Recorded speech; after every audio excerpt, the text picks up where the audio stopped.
자, 이번 특세를 준비하면서 저는 이 책을 많이 참고하고 있습니다. 필립 켈러라는 사람이 지은 책인데 양과 목자라는 제목입니다. 이 저자인 필립 켈러는 동아프리카의 선교사 아들로 태어나서 어린 시절 대부분을 아프리카 목자들하고 보냈습니다. 늘 목자들 곁에서 살아왔었습니다. 그러니까 어릴 때 늘 보고 들었던 것이 목자들의 삶이었습니다. 그리고 이후에 청년이 되어서는 무려 8년 동안이나 직접 목자가 되었습니다. 직접 목자가 돼서 양을 쳤습니다. 그러니까 이 양과 목자, 이 책은 직접 양을 쳐보았던, 그래서 손이 굉장히 거칠어진 목자가 쓴 책입니다.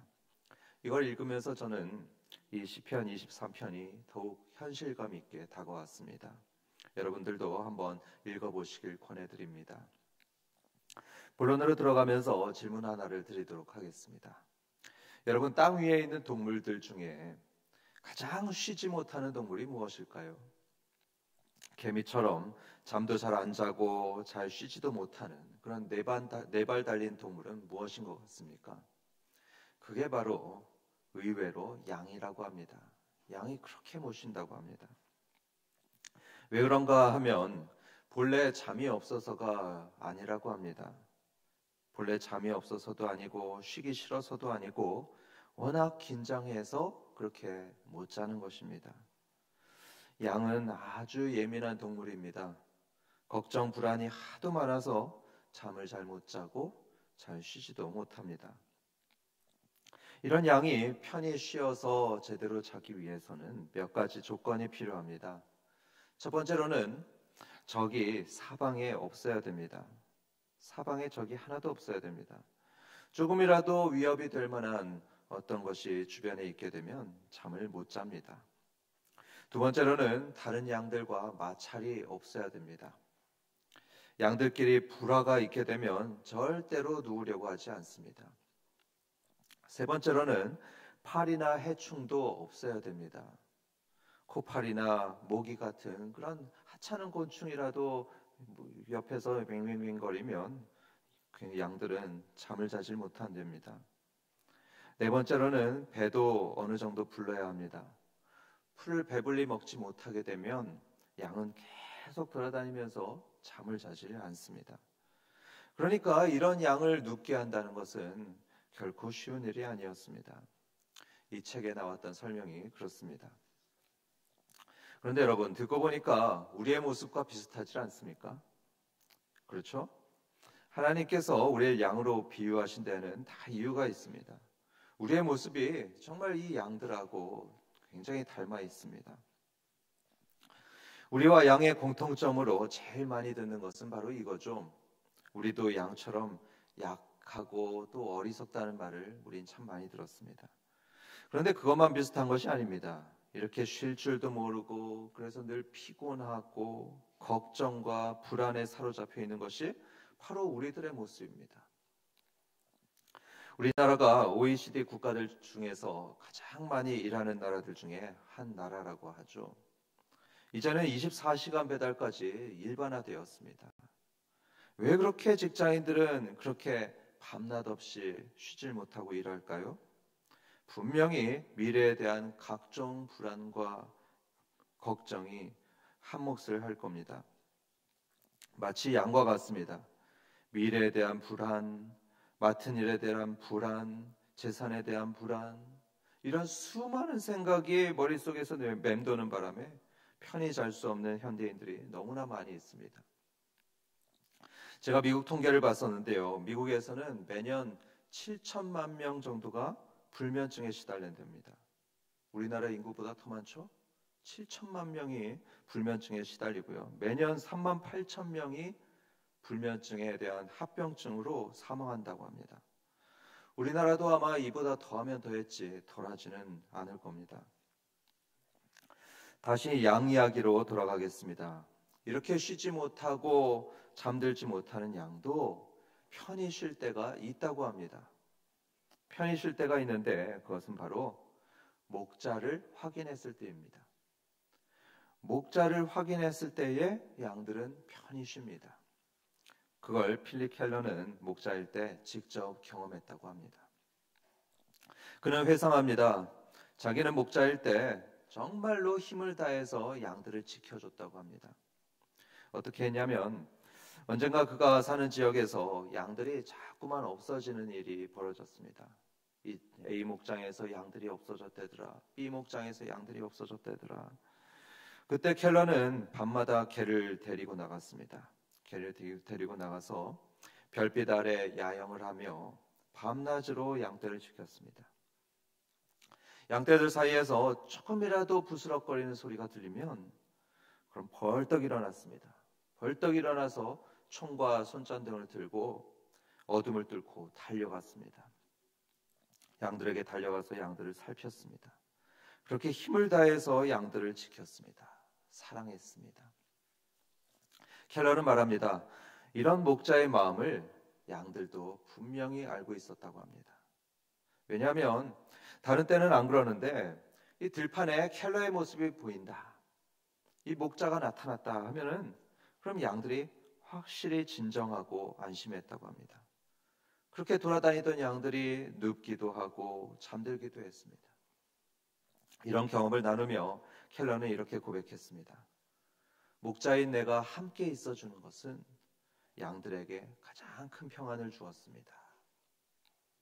성도 여러분, 하나님도 우리에게 이런 목자이십니다. 아니, 훨씬 더 믿음직스럽고 더욱 선하신 목자가 바로 우리 하나님이십니다. 시편 121편 4절은 이렇게 말씀합니다. 하나님은 졸지도 아니하시고 주무시지도 않는다 하셨습니다. 또 마태복음 28장 20절에서는 내가 세상 끝날까지 너희와 항상 함께 있으리라 하셨습니다. 또 우리를 결코 버리지도 아니하시고 떠나지도 않겠다고 히브리서 13장 5절은 말씀했습니다. 정말 목자의 모습 아닙니까? 정말 신실하고 선하신 목자가 바로 우리 하나님이십니다. 우리는 이런 하나님을 봐야 됩니다.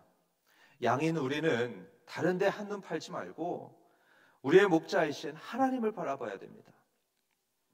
이 점에 있어서 다윗은 우리의 본이 되고 있죠.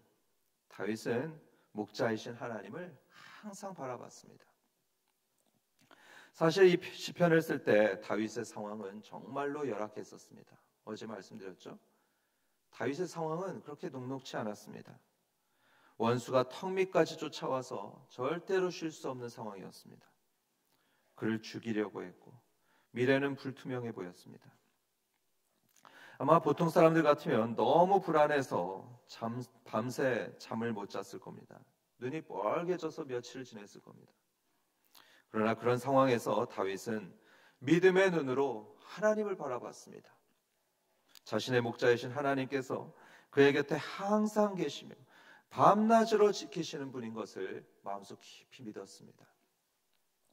그러니까 그는 쉴 수 있었습니다. 누울 수도 있었습니다. 그러면서 다윗은 이렇게 고백했던 것입니다. 그가 나를 푸른 풀밭에 누이시며. 사랑하는 성도 여러분, 우리도 다윗처럼 목자이신 하나님을 바라봐야 되겠습니다. 선한 목자가 되셔서 밤낮으로 우리를 지키시는 그분을 바라보아야 우리는 참된 쉼을 얻을 수 있습니다. 그런데 우리는 주로 어떻죠? 목자는 잘 보질 않습니다. 목자는 잘 보지 않고 자꾸만 다른 데를 바라보기 때문에, 여기저기 기웃기웃하기 때문에 우리는 불안해집니다. 스스로가 불안과 걱정의 늪에 빠져듭니다. 베드로가 그랬습니다. 베드로가 정확히 그런 사람이었는데요. 하루는 예수님께서 풍랑이 있는 바다 위를 걸어오신 적이 있었죠. 풍랑이 있는 바다 위를 걸어서 베드로에게 오셨습니다. 그리고 베드로에게도 이리로 걸어오라 초청하셨죠.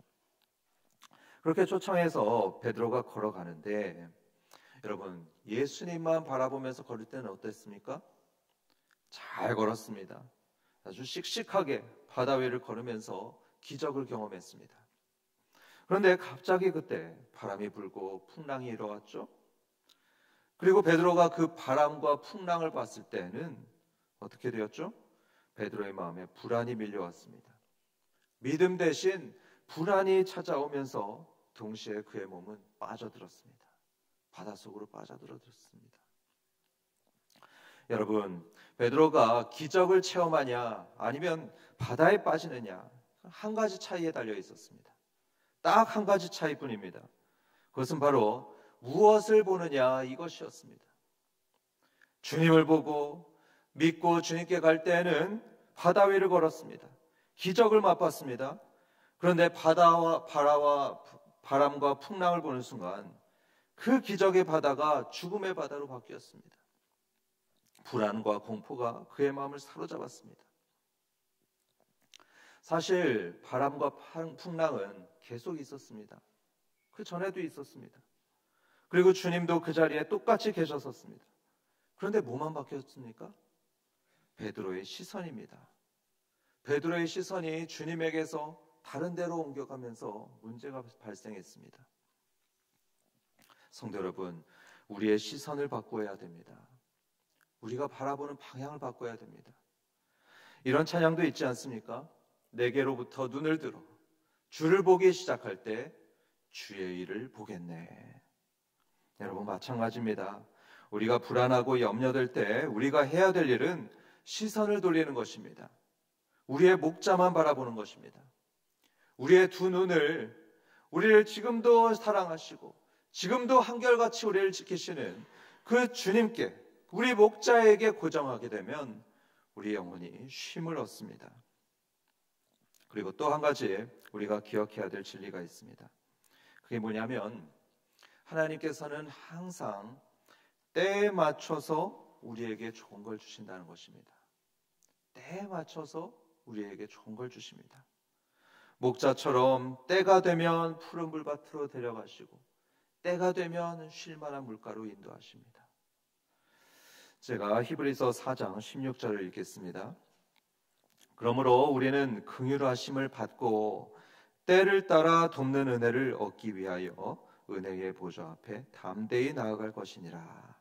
여러분, 때를 따라서 돕는 은혜라고 하셨습니다. 하나님께서는 때를 따라 우리를 도우시는 분이십니다. 시기를 보시고 그 때를 보시고 그분이 보시기에 가장 적합할 때에 우리의 유익을 위해서 일하십니다. 가장 적절할 때에 우리를 도우십니다. 비유하자면 이렇습니다. 예전에 저희 세 아이들이 다 어렸을 때였습니다. 다 어리니까 비행기를 탈 때면요, 애들 티켓을 항상 제가 다 보관했었습니다. 아마 많은 부모님들이 그러실 겁니다. 티켓을 발부받게 되면은 제가 다 가지고 있다가 탑승 게이트에 가게 되면은 제가 승무원 앞에 먼저 섰습니다. 거기에 먼저 서가지고 아이들을 기다립니다. 첫째 아이가 오고, 둘째 아이가 오고, 셋째 아이가 오고, 아이들이 올 때마다 첫째 아이에겐 첫째 티켓을, 둘째 아이에게는 둘째 티켓, 셋째 아이에게는 셋째 티켓을 주었습니다. 그러면 그 아이들은 그 티켓을 보여주고서 탑승했습니다. 각자 자기 차례가 왔을 때, 자기 티켓을 받았던 것이죠. 우리의 목자이시며 아버지신 하나님도 그렇게 하십니다. 그분은 우리와 또 우리의 필요, 그 사이에 서십니다. 그러다가 딱 필요할 때 그때 우리에게 티켓을 건네주시는 거죠. 예수님의 말씀을 읽겠습니다. 마가복음 13장 11절입니다. 사람들이 너희를 끌어다가 넘겨줄 때에 무슨 말을 할까 미리 염려하지 말고 무엇이든지 그때에 너희에게 주시는 그 말을 하라. 말하는 이는 너희가 아니요 성령이시니라. 여기서 예수님은 미리 염려하지 말아라 했습니다. 미리 염려하지 않는 것입니다. 때가 되면 말할 것도 주실 것이고 때가 되면 꼭 필요한 것은 반드시 주실 거라는 주님의 약속입니다. 하나님 아버지의 약속이죠. 그래서 우리가 해야 될 일은 단순합니다. 이런 하나님 아버지를 신뢰하고 오늘 하루를 최선을 다해 맡은 일들을 하는 것입니다. 내일이나 모레를 미리 염려하는 게 아니고요. 오늘의 일, 바로 오늘에 집중하는 것입니다. 미국의 한 교회 설교에서 이런 이야기를 들었습니다. 아서 설치버거라는 그런 2차 세계대전 당시에 뉴욕 타임즈에 발행인이 있었습니다. 이 발행인은 매일매일 잠을 잘 못 잤다고 합니다. 왜 잠을 못 잤냐 하면 그 당시에 온 세계가 전쟁에 휩싸인 것 때문에 도무지 잠을 잘 수가 없었던 것입니다. 자나 깨나 불안과 걱정이었습니다. 그런데 어느 날 한 찬송가를 부르다가 한 가지를 크게 깨달았다고 합니다. 한 가지를 크게 깨닫고 그런 걱정에서 벗어났다고 합니다. 한 찬송가를 부르다가 깨달았는데요. 그 찬송가는 이렇습니다. 내 가는 길 다 알지 못하나 한 걸음씩 늘 인도하소서. 내 가는 길 다 알지 못하나 한 걸음씩 늘 인도하소서. 여기서 아서는 깨달았습니다. 그래, 맞아. 하나님께서는 한 걸음씩 인도하시는 분이시지. 그러니까 나도 오늘 하루 한 걸음씩만 걸어가면 돼. 그러면서 아서는 지독한 걱정에서 비로소 벗어났다고 합니다. 그리고 한 걸음씩, 원 스텝, 이 두 단어를 자기 삶의 모토로 삼았다고 합니다. 우리도 그래야 할 줄 믿습니다. 여러분, 한번 출애굽 때를 기억해 보시기 바랍니다. 출애굽 때 하나님께서 어떻게 하셨습니까? 딱 하루 먹을 분량만 주셨습니다. 그런 만나만 주셨죠. 그렇게 오직 하루, 그렇게 먹을 것을 주시면 이스라엘 백성들은 그걸 먹으면서 내일도 하나님께서 주시겠지, 그걸 믿으면서 40년을 걸어갔습니다. 우리도 마찬가지입니다. 하루하루 주시는 만큼 일하고 주시는 만큼 누리면서 현재를 살아가는 것입니다. 내일이나 먼 미래에 어떤 일이 벌어질까 그거 염려하는 것이 아니고요. 그것은 하나님을 불신하는 것입니다. 성도 여러분, 선하신 목자 하나님께서 오늘도 우리를 인도하시며 때를 따라 돕는 은혜를 주실 줄 믿습니다. 오직 하나님만 바라보시며 안식을 누리시는 우리 사랑하는 성도님들 되시길 주님의 이름으로 축원합니다.